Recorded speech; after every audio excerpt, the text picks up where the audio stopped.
So, want to dispel the myth that you need $114,000 to own Bitcoin. No, you can own tiny amounts of Bitcoin. People oftentimes get caught up on, oh, it's too expensive, or I'm going to wait for a pullback, I'm going to wait for a dip. It always dips and then goes back up. It is impossible to time this market. And just like the famous Warren Buffett always says, it is time in the market that matters more versus timing. This is the Angel Next Door podcast, where we will talk about all things angel investing, what it is, who does it, how do we find them, what does it mean to invest in an early stage company. If you have ever wondered how you can affect the change you want to see in the world, then tune in to learn more. If you are ready to finally demystify crypto investing and get the inside scoop on the fastest growing world of digital assets, then this episode is for you. I'm talking with Elaine Asher, founder of Eve Wealth, a platform on a mission to make crypto investing accessible to everyone, especially women who felt left out of the conversation. Elaine shares her unique journey from traditional banking to early crypto investing, reveals surprising truths about Bitcoin and stablecoins, and dives into what Eve Wealth is doing to create a safe, community-driven entry point for first-time investors. Listen in to discover why you don't need thousands of dollars to start, how Eve is breaking down barriers, and what makes this a watershed moment for women building wealth. Enjoy the show. Elaine, welcome to the Angel Next Door podcast. It's so great to be here, Marcia. Thank you so much for having me. I love what you're doing, and I've listened to so many of your podcasts and love hearing other women's stories about investing. So excited to be here. Yes, I am thrilled to have you tell us all about Eve Wealth. I have been chomping at the bit for this to be out ever since I found out about it. A while ago, I did a podcast episode where I walked my listeners through what it took for me to buy one crypto coin. It was called Rose Coin, and it was very challenging. I was so surprised at how challenging it was. So I know that you are almost like single-handedly with Eve Wealth trying to change that and democratize it. So start off, tell our listeners a little bit about your background, who you are, and how you came to start Eve Wealth. Yeah, sure. I first got introduced to crypto back in 2013 when I was working in the private wealth group at JPMorgan in San Francisco, and two of my clients were very early in the crypto space. They made me buy Bitcoin back then. I thank them every day. I wish I bought more, and then I forgot about it. Fast forward to 2017, and A, I had watched their balance sheet balloon, and B, the bank was trying to offload them as clients because they didn't want to be associated with any clients who had crypto holdings or who had such a large percentage of their source of wealth from crypto. So I had to learn as much as possible about Bitcoin and crypto in order to defend them as clients, because by that point, they were my largest clients. So that is when I fell down the quote unquote proverbial crypto rabbit hole. They helped me get a job at one of their first portfolio companies called Bitwise, which you might have heard of. It has several of the ETFs now. And that began my 8-year career in crypto, marketing various asset management products. So trying to convince institutional investors, high net worth individuals to buy crypto. Back in 2018, it was a little bit like screaming into a void, but fast forward to now and times have changed and everyone has seen the price action and appreciation and wants to figure it out. But that also began my journey of wanting to A, get more women to invest in crypto, and B, work with more women in the space. At the time, I was one of only 2 women on the team, the only person over 40, which was very funny, working with a lot of super smart young tech guys. Starting back then, what I noticed when I would try to talk to women, especially about investing in crypto, it was too intimidating, too confusing, too, as you well learned, Marcia, too DIY. But there's a couple of different challenges you need to get over when thinking about investing in crypto. Theoretically, is this something that you want to invest in? What is it? What does it do? What is its potential? Something I've learned is that women especially want to know as much as possible about an investment before making an investment decision. The irony is we are better investors once we make that decision because we stick to our plan. We don't panic sell or FOMO into things or out of things. One of the challenges I saw is that there just wasn't an easy way to access diversified crypto. I personally believe that you should approach crypto investing almost like angel investing, where 9 out of 10 of these might fail, so you should absolutely take a diversified approach. I think Bitcoin is separate from other crypto, and we've talked about this a little bit before, that Bitcoin has, and we can talk more about Bitcoin specifically if it's of interest, but Bitcoin has found its product market fit, if you will, where it is like digital gold, hedge against inflation. Investors seem pretty certain as to what it is. Everything else in crypto, I equate to early stage tech investing, where all these different projects are building different applications, different companies, and they have an associated token with them. And who knows, you could be investing in the next Uber or the next Ask Jeeves. So diversification is key. Doing that on your own is a challenge because not only is it a challenge to get access to invest in crypto. Today, the most common way is you probably download a Coinbase account. And then you have to send money from your bank into your Coinbase account. That gets turned into a stable coin. And then you have this pool of stable coins that you can go pick and choose which cryptocurrencies to buy. How do you know? There are 10,000 different tokens on Coinbase, and you have to do all of the research, again, to DIY. And nobody, unless you are full-time in this industry, it's really hard to know what to buy, what to sell. And then on top of that, are you going to have the time and expertise to rebalance it and decide when to sell, when to buy more, et cetera? So the idea for Eve really was to abstract away all that complexity, make it less DIY, and make it more, we like to call it do it together. One of the things I learned firsthand during quarantine, I hosted a bunch of Crypto 101 Zoom sessions for girlfriends when we were stuck at home because they asked. And I said, sure, I'm not baking bread. I can talk about crypto all day. And I probably did 12 or 15 of these. And I logged on one day and there were 200 women on this Zoom call and I didn't know any of them. Friends had told friends had told friends. And the amazing thing was everyone said the same thing. They all wanted to learn. They were all curious and super smart women, but they didn't know where to start. They didn't know who to trust and they didn't want to do it alone. No one wanted to feel like they were on an island trying to figure out something as intimidating as crypto. They also didn't want to be mansplained. And a lot of people had stories about some brother, cousin, uncle tried to mansplain them crypto and they didn't understand it at all. That was the origin story for Eve, was what if we could become a trusted resource where, I don't love this phrase, but where it felt like a safe space where there are no dumb questions. You can learn at your own pace, together, guided or self-guided, and then surround it with community where you're doing it together with other women, learning from them, learning together, attending events and webinars and interacting on forums, et cetera. And then we wanted to keep the ecosystem in one place so you can take everything you learned, all the interesting conversations you've had, and put that into action by one-click investing. So essentially, we are a robo-advisor where you answer questions similar to if you were doing Wealthfront or Betterment, and based on your answers around your risk tolerance, time horizon, other investments, et cetera, we recommend a model portfolio of diversified crypto that in one click you can invest. We're starting with 3 portfolios, pretty standard, conservative, moderate, aggressive. And then we rebalance it for you every month so that it stays within your risk parameters.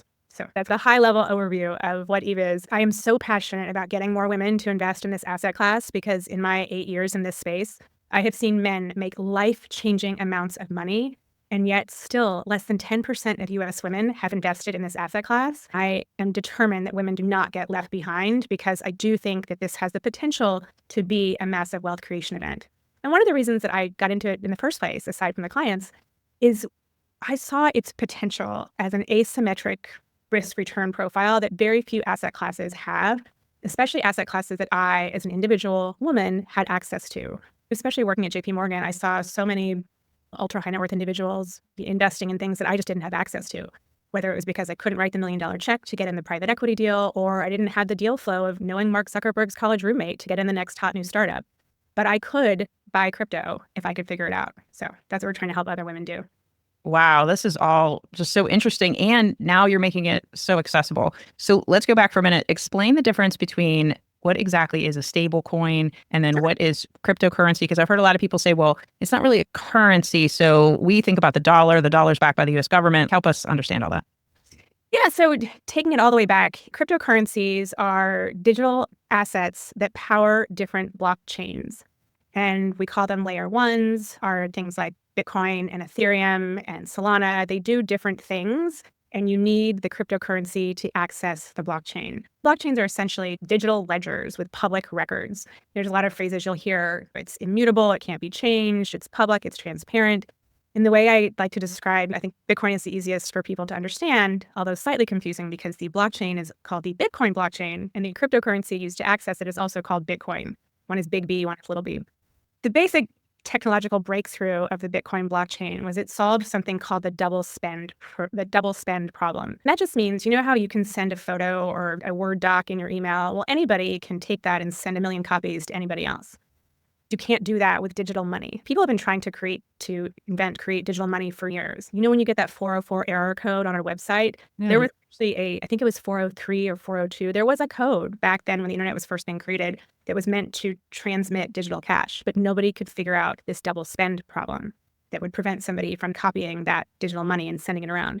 The Satoshi white paper, which was the Bitcoin white paper written in 2008 by an anonymous group of people nobody knows, called Satoshi Nakamoto, basically lays out the technological revolution that solves that problem. We don't need to get into the nitty-gritty of it. There's lots of information on our website about this. It uses a consensus mechanism and cryptographic technology to prevent double spend from happening. And it's secure, like the security, it was another issue. And so the Bitcoin network is secured by thousands of computers running nodes around the world. And a lot of times people ask, well, why would somebody bother using their computing power to secure some random network of a bunch of cryptographic cyberpunks back in 2008 sending money to each other? It's because you're competing to win a piece of a Bitcoin. There's a whole bunch of information on our website, too, I can share about Bitcoin mining and how Bitcoin is produced. But that's essentially what it enabled, peer-to-peer transfer of value. If the internet is transmitting information, the Bitcoin blockchain allows somebody to transfer value. So I can send you $10 through Bitcoin. Typically, the easiest way to give someone money is cash. I hand you $10. It's a bearer instrument. I no longer have that $10 bill. You have that $10 bill. Similarly, with Bitcoin, I broadcast to the network that I am going to send you this $10. The network verifies that this transfer has happened and then solidifies this transaction. I think of it like a fly in amber, which is added to the block of the blockchain and lives forever that I sent you this $10. The other benefit of this is it's very low cost and it's very fast. A lot of people will say Bitcoin is not fast enough. That's why there are a lot of other competing blockchain projects trying to do something similar faster. Coin transactions process once every 10 minutes. So yes, if you're trying to pay someone immediately, you're never going to use it to buy coffee. No, that's not what it's intended for. But if you're trying to move $1 billion around the world, 10 minutes is fine to wait. If you don't have to go through, if you think about sending that to the banking system, that would take days and go through multiple correspondent banks, and it would cost tens, if not hundreds of thousands of dollars. Somebody moved $1 billion in Bitcoin, I think it was last year, the year before, and it cost $3.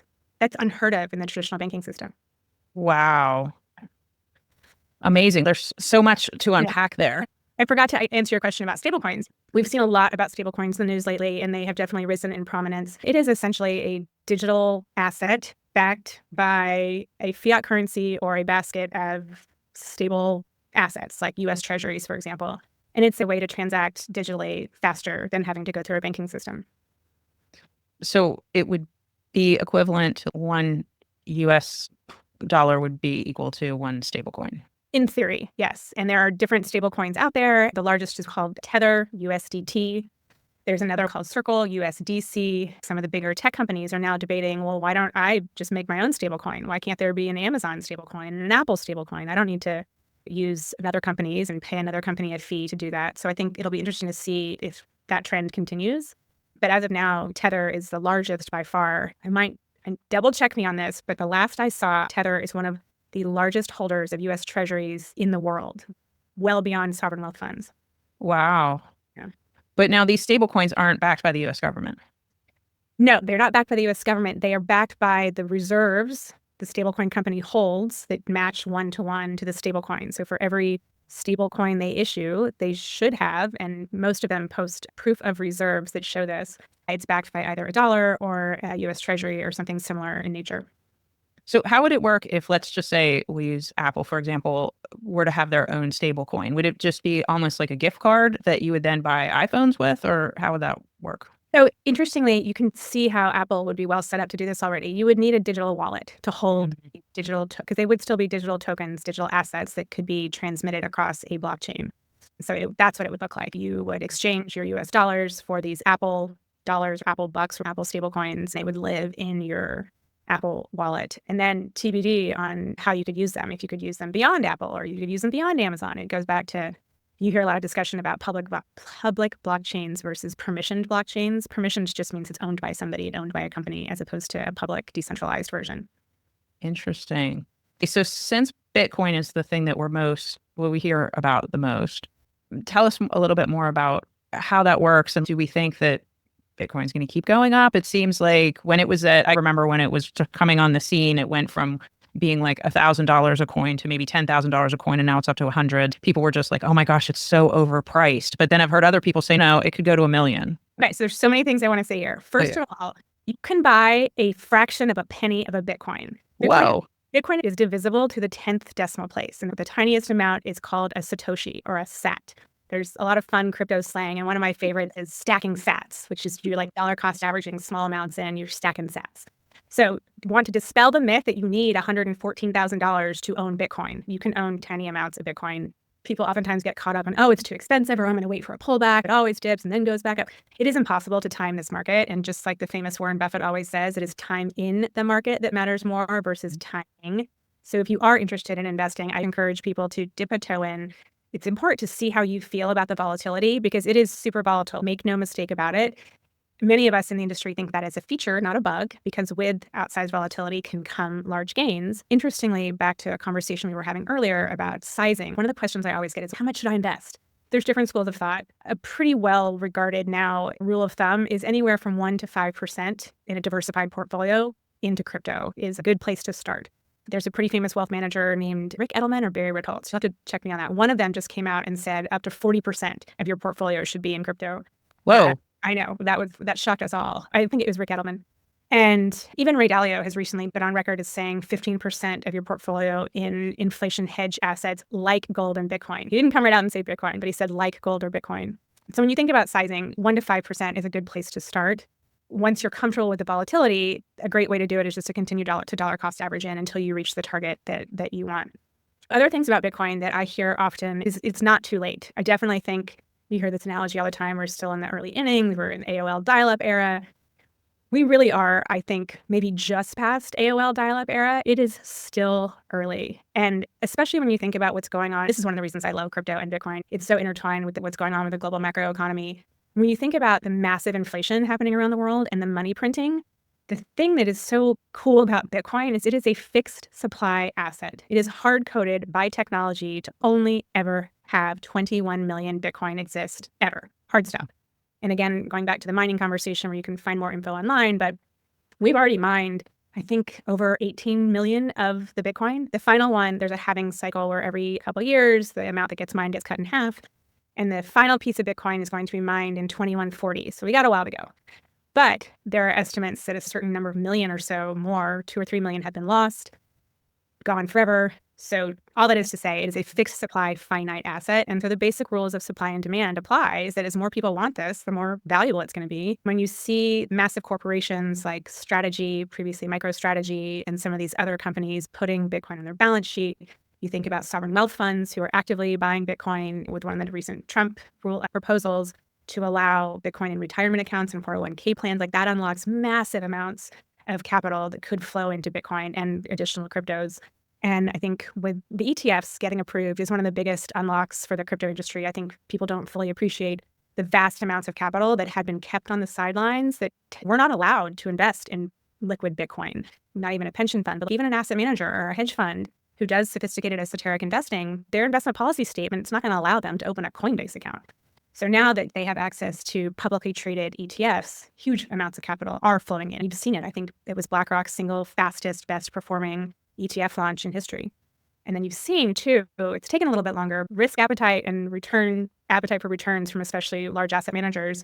They want the next thing. So after they've gotten comfortable with Bitcoin, you've seen inflows of the Ethereum ETFs continuing to rise. And now there's some companies putting Ethereum on their corporate balance sheets.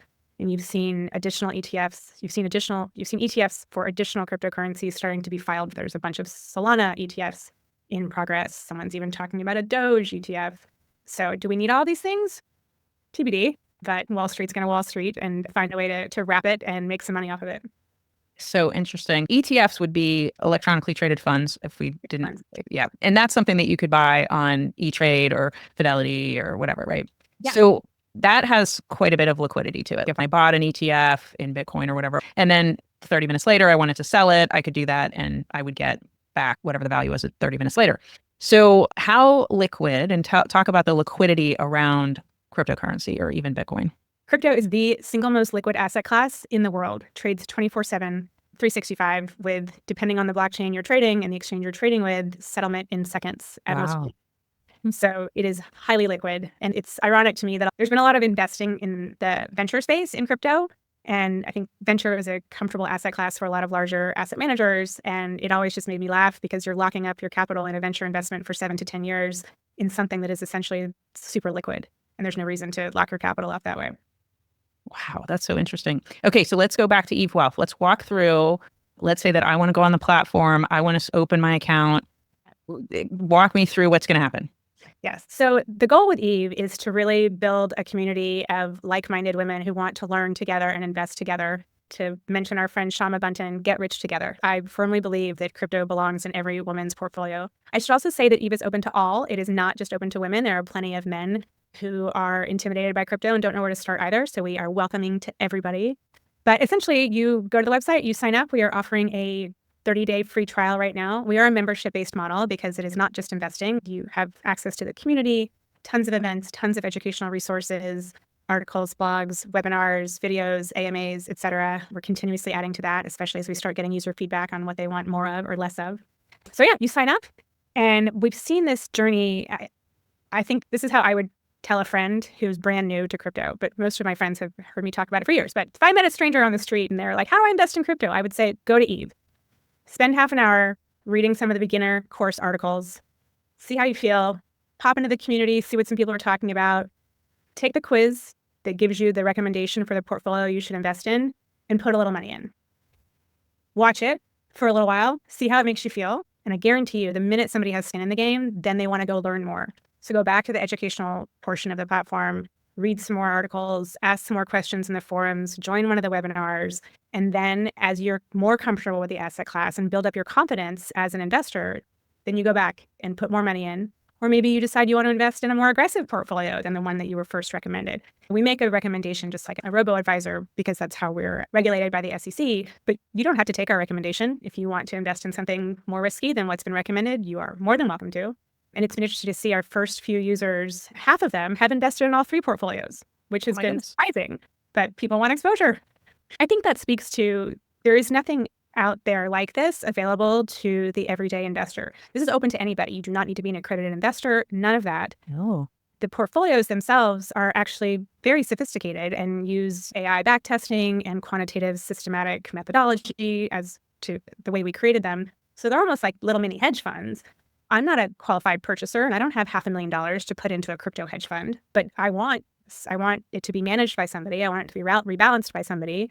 I should also add, we have a really amazing investment committee of real live people chaired by an amazing woman named Mona Potney, who has a 25-year career in quantitative hedge fund management and works for Paul Tudor Jones's Just Capital. We have Mona and 6 other members who meet on a regular basis monthly to review the asset selection, make sure that there are no assets that either have fallen below certain liquidity thresholds we have or certain volume thresholds, or if they're getting sued by the SEC, we would remove them. So it's not technically active management in the true sense of a hedge fund, but we have an investment committee monitoring it and making sure that they work as intended and meet the risk profiles that you have selected. So that's what I would do. I would learn, meet some cool people in the forum, and I would invest, and I would rinse and repeat, and then tell all your friends. I love that. So is there a minimum? The annual membership fee is $25 a month, less if you pay annually. And then we have a $500 minimum to invest, and that's mostly for individual members' protection, because if you invest smaller amounts, you end up getting eaten up by fees on the rebalancing, because each portfolio holds between 10 and 12 different assets. And if and when we do rebalance, we're trading multiple, and you get dinged on fees if you're investing smaller amounts than $500. Interesting. It's important to say, too, that we really are trying to educate our members about this being a long-term investment. We are not a trading exchange. We are not a trading platform. We are an investing, learning community. We want to encourage people to continue to add over time, and we're working on adding dollar cost average functionality so that you can put a little bit in each paycheck or whatever time frame you want. So that's how we hope people will use the platform.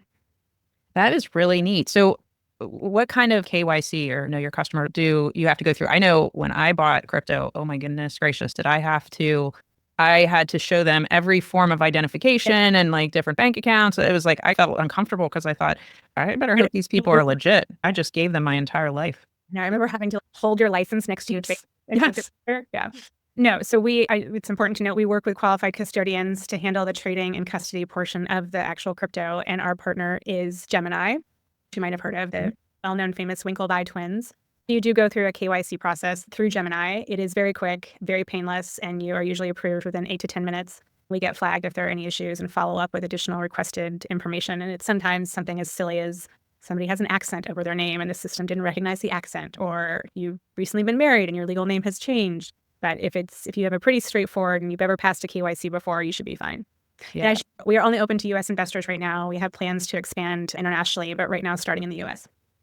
Wonderful. And hopefully soon to be like Canada and other friends that are really close by. Exactly. Great. And so if I already have a Gemini account, which I'm pretty sure I do for my things that happened a couple of years ago, then would that, I guess, once you have one, right? Yeah, no, they're completely separate. We do take in-kind funding if you do want to fund with stablecoins or with crypto. You just have to reach out to us directly at concierge@evewealth.com. But I am hopeful that a lot of the women who work in crypto that we've known for years will be investors as well. But our goal is to get the women who are still on the sidelines, to get them off zero and get them some exposure to this asset class. It's more likely that they're funding with cash and not with existing crypto. Well, Elaine, this is so amazing what you're doing. It was such a challenge. And I thought to myself, who in their right mind would actually take the time to do this? And that would be after you decided that you even wanted to do this in the first place. Just getting past do I really want to invest in crypto? I don't really know that much about it. I didn't really know where to go to even get any education. And then once I did say, okay, I'll try it. I think I used maybe a whole $200. I was not very risky at the time because I just didn't even know what I was doing. Just going through the process of setting that up was so challenging. And you're now taking all of that away. You're giving a community to everyone to be able to meet each other, talk about it, ask questions, not feel like they're asking stupid questions, because there's no stupid questions, especially when it comes to cryptocurrency. And then also giving them education and letting them dip their toe in the water before it becomes something more. I know when I first learned about angel investing, I was like, oh, geez, like some of the checks that you had to write, I'm like, no, it's not something that would be accessible, right? And here, this is now becoming very accessible. No, it's funny. I've done a little angel investing, and we both know one of my mentors, Deborah Jackson with Plum Alley. One of the things you both say often that I love is like, how can you impact the change you want to see in the world? And I firmly believe that women having more money makes everything better. There are a handful of ways to make massive returns in investing. Angel investing is one of them. I think crypto is another.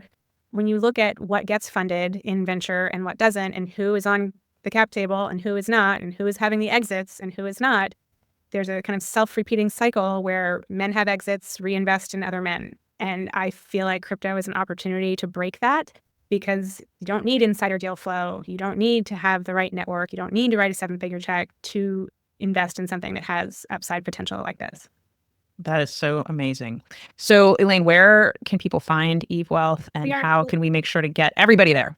Thank you. So we are literally just evewealth.com. We are live. We have soft launched. We're doing a larger marketing campaign with social media coming in October. You can follow us on socials. We're at Eve Wealth HQ. I'm pretty active on Twitter myself, and I'm at EAsherSF. Drop me a line, say hi, and feel free to email me anytime. We want to hear from people. We want to hear your questions, what you want answered. It's just Elaine@evewealth.com. Love it. Well, Elaine, thank you so much for coming on the podcast today. Marcia, this is fantastic.